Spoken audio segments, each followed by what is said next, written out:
मुंबईत हवेचा दर्जा दिवसेंदिवस खराब होतोय। गेल्या काही दिवसांपासून प्रदूषण प्रचंड वाढलेलं असताना आता दररोज विषारी धुरक्याची चादरही पसरली आहे। बोरीवली, मालाड, माझगाव, कुलाबा, वरळी आणि भायखळ्यात हवेचा AQI 250च्या वर नोंदवलाय। त्यामुळे सर्दी, खोकला आणि श्वसनाचे आजार बळवण्यास सुरुवात झाली आहे। त्यामुळे नागरिकांनी प्रकृतीची काळजी घ्यावी असं आवाहन पालिकेनं केलेलं आहे।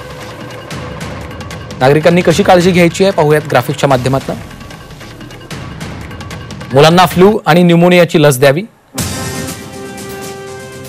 बाहेर पडताना मास्क जरूर वापरा। मुलांसाठी उबदार कपडे वापरा। ताजं आणि गरम घरी शिजवलेलंच अन्न खावं। धुक्यात बाहेर जाणं टाळा। ॲलर्जी, दम्याच्या रुग्णांनी घराबाहेर पडणं टाळावं। बाहेर पडताना कान, नाक आणि डोकं झाकून ठेवा।